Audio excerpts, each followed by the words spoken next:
Hyderabad RTC cross road వద్ద ఉన్న bus Bhavan ని తెలంగాణ ఆర్టీసీ కార్మికులు ముట్టడించారు. దీంతో బస్ భవన్ వద్ద ఉద్రిక్త పరిస్థితి నెలకొంది. మరోవైపు సమ్మె యథావిధిగా కొనసాగుతుందని ఆర్టీసీ జేఏసీ ఈ సందర్భంగా ప్రకటించింది. సమ్మె నేపథ్యంలో తమతో చర్చలకి ఆర్టీసీ యాజమాన్యం పిలవకపోవడంతో జేఏసీ నేతలు తీవ్ర ఆగ్రహం వ్యక్తం చేస్తున్నారు.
హైదరాబాద్ ఆర్టీసీ క్రాస్ రోడ్ వద్ద ఉన్న బస్ భవన్ ని తెలంగాణ ఆర్టీసీ కార్మికులు ముట్టడించారు. దీంతో బస్ భవన్ వద్ద ఉద్రిక్త పరిస్థితి నెలకొంది.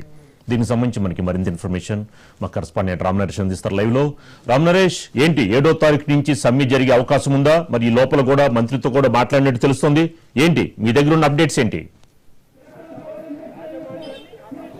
రామరాజు, ఆర్టీసీకి సంబంధించేసి ఈరోజు అయితే కీలక ఘట్టం నడుస్తుందని చెప్పుకోవచ్చు. ఎందుకంటే ఉదయం రవాణా శాఖ మంత్రితో ఆర్టీసీ జేఏసీలోని కొంతమంది నేతలు అయితే చర్చలు జరిపారు. అయితే మరొక వర్గం ఆర్టీసీ జేఏసీలోని మరొక వర్గం మాత్రం సమ్మెకు సిద్ధమని చెప్పేసి స్పష్టం చేసిన పరిస్థితి ఉంది. కొద్దిసేపటి క్రితం ఆర్టీసీ కళాభవన్ నుంచి భారీ ఎత్తున ఒక కవాతు అయితే బస్ భవన్ వరకు ఒక కవాతు నిర్వహించడం జరిగింది. కవాతులో ఆర్టీసీ కార్మికులంతా పెద్ద సంఖ్యలో పాల్గొన్నారు. ఏదైతే ప్రభుత్వం అంటే ఎన్నికల మేనిఫెస్టోలో పెట్టిన హామీలు ఏదైతే ఉన్నాయో వాటిని అమలు చేయాలని చెప్పేసి ప్రధానంగా డిమాండ్ చేస్తున్నారు. ఆర్టీసీని ప్రభుత్వంలో విలీనం చేయాలి, అదేవిధంగా ఆర్టీసీ కార్మికుల సమస్యలు ఏవైతున్నాయో వాటన్నింటినీ పరిష్కరించాలని చెప్పేసి గతంలో సమ్మె నోటీస్ ఇవ్వడం జరిగింది. దానికి సంబంధించి మే 7వ తేదీ నుంచి సమ్మె చేపడతామని చెప్పేసి జేఏసీ నేతలు అయితే చెప్తున్న పరిస్థితి ఉంది. జేఏసీలో 2 వర్గాలు ఉన్నాయి కాబట్టి ఈ 2 వర్గాలు ఒకతాటి మీదకి రాకపోవడంతో కొంత గందరగోళం అయితే నెలకొన్న పరిస్థితి ఉందని చెప్పుకోవచ్చు. ప్రధానంగా చూసుకుంటే ఆర్టీసీ జేఏసీలోని కీలక నేతలంతా కూడా ఇప్పుడు ఆర్టీసీ సమ్మె చేస్తామని చెప్పేసి ప్రభుత్వం ఇచ్చిన హామీలు ఏదైతే ఉన్నాయో ఆ హామీలు అమలు చేయాలి, కార్మికులకు సంబంధించి ప్రధాన డిమాండ్లు ఉన్నాయి, ఆ డిమాండ్లను పరిష్కరిస్తే తాము సమ్మె చేసే అవకాశం ఉండదు. కానీ ఇప్పుడు ప్రభుత్వం ఇప్పటివరకు అఫీషియల్ గా ఎక్కడా చర్చలకు పిలవలేదు కాబట్టి తాము సమ్మెకు సిద్ధమని చెప్పేసి చెప్తున్నామని చెప్పేసి అంటున్నారు.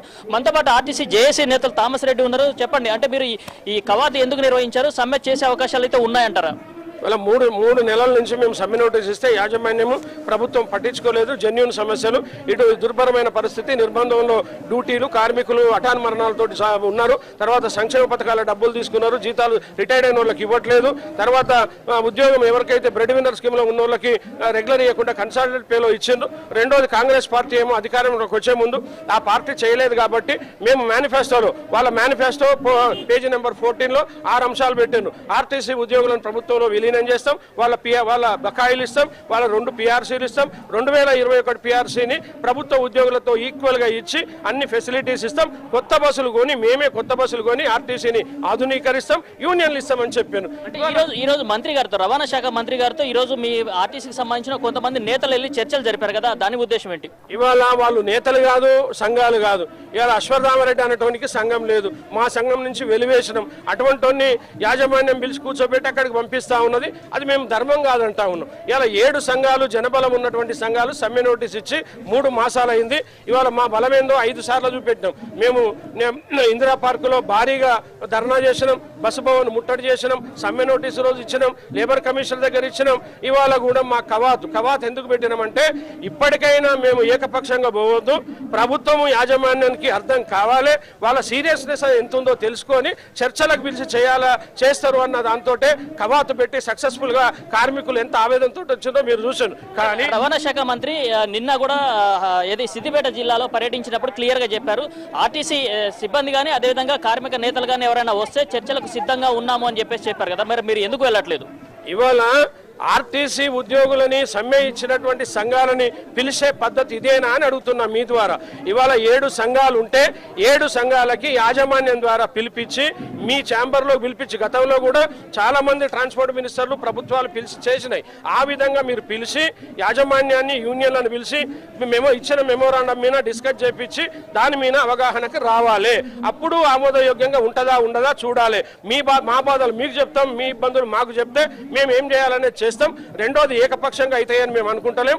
మేము కూడా ప్రభుత్వం మీద ముఖ్యమంత్రి మీద గౌరవం ఉంది కాబట్టి మేము ఒకేసారి అవుతాయని అనుకుంటలేదు. కానీ మీరు ఏం చేస్తారనేది చెప్తే మేము జేఏసీ కూడా ఆలోచిస్తుంది అని చెప్పినప్పుడు ఇవాళ అది లేకుండా ఎవరినో మీరిచ్చిన గడువు రేపటితో ముగుస్తుంది అంటే రేపు అర్ధరాత్రి నుంచి సమ్మె చేస్తామని చెప్తున్నారు కదా, సమ్మె చేసే అవకాశాలు అయితే ఉన్నాయంటారు? 100% ఇలా మీరే చూస్తా ఉన్నారు. ఇదే నిదర్శనం.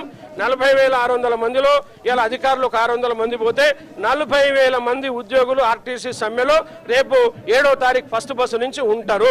అది నిర్ణయం అయిపోయింది. చాలా మంది ఏంటంటే ఎవరు చేయరని చెప్తా ఉన్నారు. ఇంకోటి ప్రైవేట్ బస్సులు, ఐర్ బస్సులు ఉండొచ్చు, ఎలక్ట్రిక్ బస్సులు నడవచ్చు, అడ్డమైన కూలీలను తెచ్చి మీరు తిప్పుకోవచ్చు. అది ప్రమాదరహితంగా ఉండవు. కేవలం ఆర్టీసీ ఉద్యోగులకు మేము పిలుపు ఒకటే ఇస్తా ఉన్నాం. సమస్య పరిష్కారం అయ్యే వరకు అందరూ ఇళ్లలోనే ఉండాలి. ఎవరు కూడా ఆర్టీసీ ఉద్యోగులు రావద్దను వాళ్ళందరూ సంఘీభావం చెప్పింది కాబట్టి సమ్మె తథ్యం మా చేతుల్లో లేదు. ఇలా సమ్మె జరిగితే బాధ్యత యాజమాన్యాన్ని మాత్రమే. కాబట్టి ప్రభుత్వం ఇప్పటికైనా ఇంకా 20 గంటలు 28 గంటలు ఉంది. మీరు ఇప్పటికైనా ఒక చట్టబద్ధంగా చర్చలకు పిలిచి మాతోటి మాట్లాడితే తప్పకుండా వినడానికి మేము సిద్ధంగా ఉన్నామని చెప్పి మీ ద్వారా తెలియజేస్తా ఉన్నాం. అంటే మొత్తంగా చూసుకుంటే ఆర్టీసీ సమ్మె అయితే తప్పే పరిస్థితి లేదు చెప్తున్న పరిస్థితి అయితే కనిపిస్తుంది. ఎందుకంటే ఆర్టీసీ కార్మికులకు సంబంధించిన సమస్యలు చాలా ఉన్నాయి. వాటి పరిష్కారం కోసం మేము గతంలోనే వినతి పత్రాలు కానీ అదేవిధంగా మంత్రులను సీఎంను కలిసాము. అయినా కూడా ఎలాంటి స్పందన రాకపోవడంతోనే తాము సమ్మెకు దిగుతున్నామని చెప్పేసి ఆర్టీసీ జేఏసీ నేతలు చెప్తున్న పరిస్థితి ఉంది. మనం ప్రస్తుతం విజువల్స్ లో చూడవచ్చు. బస్ భవన్ వద్ద ఆర్టీసీ కార్మికులు పెద్ద ఎత్తున ఈరోజు కవాతు అయితే నిర్వహించడం జరిగింది. కార్మికుల సమస్యలు అంటే ఏదైతే కార్మికులకు సంబంధించిన సమస్యలు ఉన్నాయో వాటిని పరిష్కరించాలని చెప్పేసి గతంలో 21 డిమాండ్లకు సంబంధించి ప్రభుత్వానికి వినతి పత్రం ఇచ్చాము. వాటిలో ఎలాంటి స్పందన లేదు. రేపటి వరకు గడువు ఇచ్చాము. రేపటి వరకు అఫీషియల్ గా ప్రభుత్వం చర్చలకు పిలిస్తే ఓకే, లేకుంటే రేపు అర్ధరాత్రి అంటే 12 గంటల తర్వాత నుంచి సమ్మెకు సిద్ధం అని చెప్పేసి ఆర్టీసీ కార్మికులంతా గొంతెత్తి చెప్తున్న పరిస్థితి ఉంది.